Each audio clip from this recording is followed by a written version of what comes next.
has since been released. Do you remember around what period that song was released, Extravaganza, as far as Lenga is concerned? The outcome after back and forth and negotiations, my lady, I was provided with full rights in around...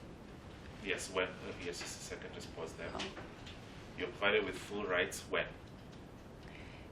It was around June or July of 2020. Okay. So basically from the song... by the defendants, the first through the fifth defendants.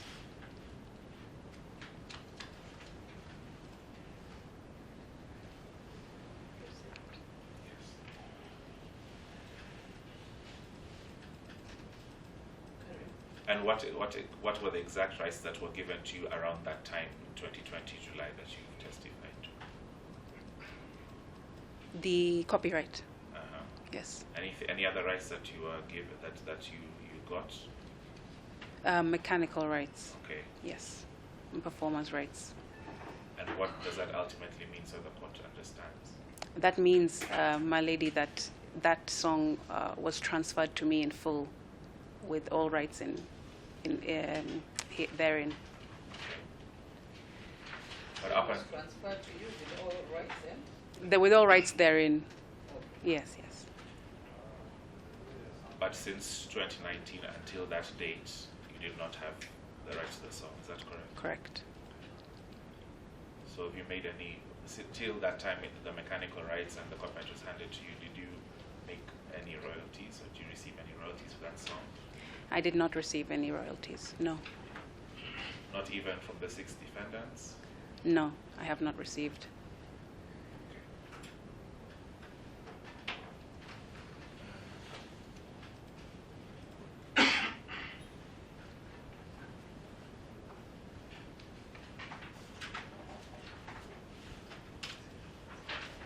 I'd like just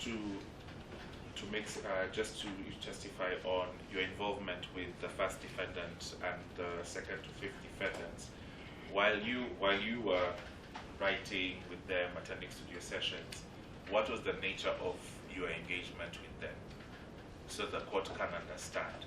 Did you have any specific, let's say, a recording contract with them? During 2019, when I was part of working with the first through fifth defendants, I had been requesting over I made several attempts to secure an agreement of sorts, so that I can, of course, work knowing that I have that safety net, and there was none given to me, my lady. So no recording contract was given to you. Was anything else given to you as a substitute to a recording contract? My lady, I made, like I said, several attempts with the defendants to have a meeting to discuss an agreement. Around maybe June of 2019, I received a template. It's called an artist development agreement. Okay, just pause there. Oh.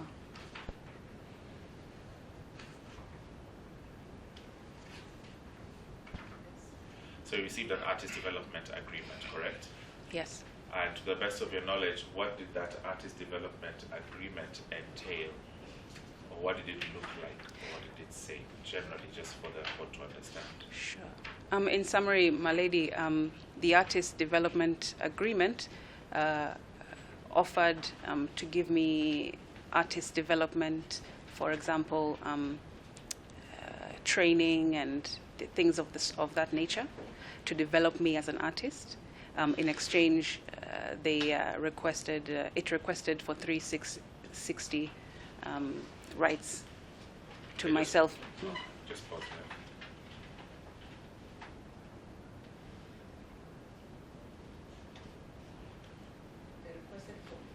It included a 360 deal, my lady.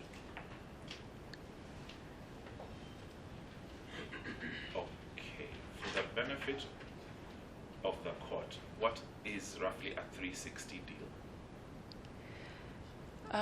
A 360 deal, my lady, basically means that in exchange for what I'd mentioned, the training and the development from the label, I would need to give up all of my rights to the label, which includes, for example, if they made money off of my image and likeness, they would keep all of it.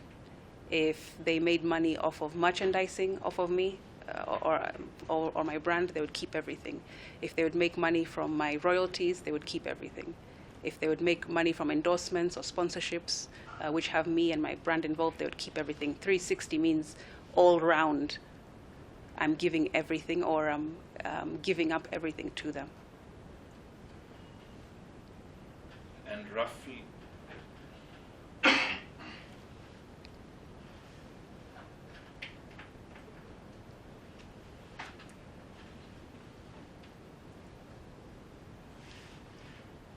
to the best of your knowledge, how long was this artist development agreement supposed to last for? I remember it lasting, said to last for 5 years. Okay, just a second.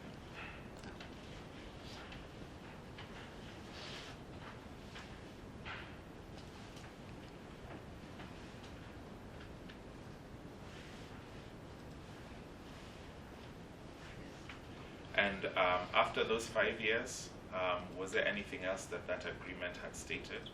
It said that upon expiry of the 5 years, they would keep half of my rights for a further 5 years. So no longer 360, which is 100%, but it would keep half of it for another 5 years. And did that matter whether you were still with them or not, according to that agreement? No, whether I was with them or I'd moved on to another label or working independently, they would still retain half for a further 5 years. And you've provided a copy of that draft artist development agreement that you were sent together with PowerPoint slides, correct? Yes.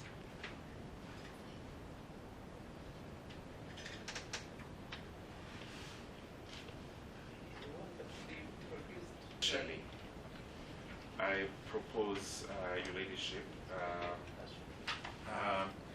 okay, so those three and yourself were at that meeting, correct? Yes.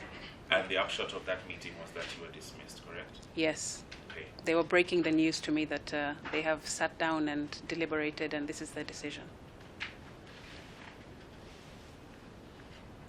Did they say anything specific as to why you were being dismissed? My lady, to be honest, it was very confusing because they cited many things as the reason why I was being dismissed. It wasn't one thing, and some of those things were contradicting each other. They cited... Just a second.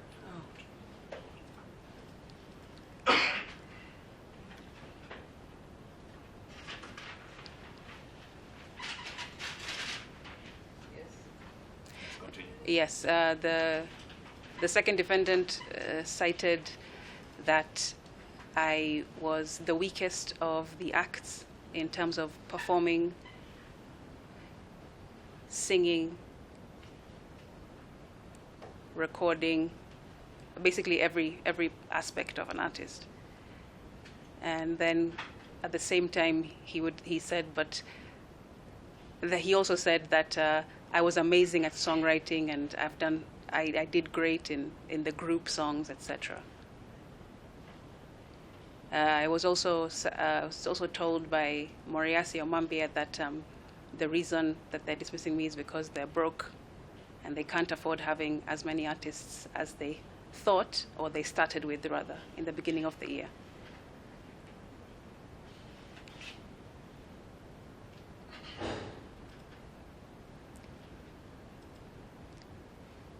And they said that they don't believe I'm ready, and many other reasons that were cited. It wasn't clear. There wasn't one pinpoint. It seemed to be whatever was thrown on the wall, whatever would stick.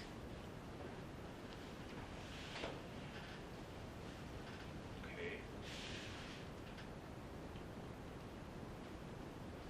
So was that a clean break, or were there other issues pending? Well, they had all my music that I had, all my musical works, pardon me. They still, of course, had all of my images. That all was that I left in their possession. I mean, that they had in their possession, because they had told me that they had promised that we were going to sit down and finalize on an agreement. So for all the works that I'd done up to that November was still with them.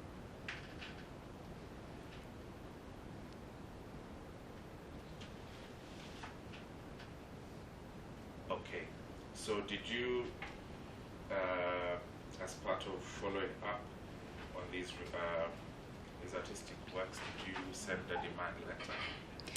After the meeting, after that dismissal meeting in November, my lady, I immediately realized that the good faith that I had and the respect that I held for them in terms of being patiently waiting for said meeting to materialize was not going to happen. So I then engaged a legal counsel, a representation, and through that, yes, we sent a demand letter. Okay. You have included in your further list of documents dated 6 May 2024 a copy of that demand letter dated 2nd March 2020. Is that correct? Yes.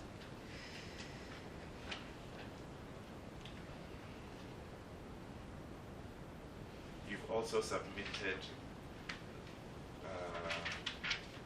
the various or the chain of responses or correspondence that emanated from that demand letter, that is between 2nd March 2020 and 16th July 2020. Is that correct? Yes. Would you like to produce those as evidence? Percentages, fair percentages, my lady. And what was their response? They did not wish to edit or amend the split sheets. They told me that basically take it or leave it. And I remember a communication saying that even Burna Boy agrees to this kind of a split sheet. So basically, who am I to question? Burna Boy being, my lady, an A-list musician or artist from Nigeria. It's called Banabo. Burna Boy, yes. Burna. R-N-A. And then Boy. Who has previously collaborated on music with the 2nd to 5th defendants.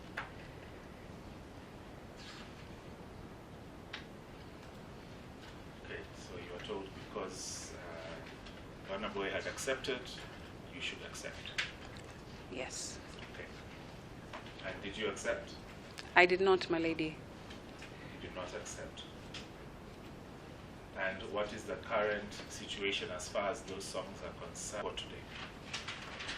Madam Speaker, oh, sorry. Apologies, my lady. Madam Speaker. Yes. I apologize. My lady, all I'm requesting from the court is for my dues to be given to me. I worked extremely hard in that period of time that I was part of this label. I worked in good faith. I worked diligently. I was loyal. And I was extremely patient at all times. And my only request is just to be given my dues. Madam my lady, I believe that not... Just a second, just I think the word that applies across the board is Your Honor. yes. So Okay. use that word. Okay, thank you. Yes. Your Honor, Yes. I believe that this is the way I carry myself in all aspects of my life. I believe that all you have in life is your word and your reputation. And I work with integrity, and there is a track record of the same in whatever field I have embarked on. And Your Honor, this has been no exception. And I really don't understand why I've never been given or afforded the respect or my just dues for 5 years now. And all I request for my behalf, on my behalf, but not just on my own behalf, Your Honor, but also on behalf of other creatives who go through similar situations where they meet with and believe in a mentor, in quotes, type of a person who has maybe more accolades, has more history, is a bigger brand than they are, to guide them, to support them. These young people, just like I am, have experienced such a thing. So this is not really just for my own behalf, but also for behalf of younger artists who are going through similar situations. And Your Honor, these dues, this particular matter, since it came out into the public domain, not through myself, because I operate with decency and with respect, right? That is how I operate. When it did come out into the media, many artists have approached me saying, "Oh my God, I have a similar story. I have a similar story. But we are not as brave as you, Asige. We feel like we'll be targeted, or we won't be given other opportunities if we come out. We basically feel more helpless. So you carry on, and we hope for the best for you." So with this sentiment, I really believe that it's not just for me, and I never want that to appear. So it's to create a better precedent so that we have a better creative industry and people actually follow the rule of law. Madam, Your Honor, I am bound by Article, now in my position now, I'm bound by Article, Chapter 6, of the Constitution, leadership and integrity. And that's all that I'm trying to display so that I can get my dues as has been outlined in my case, in my suit. And I do pray for a favorable outcome and ruling.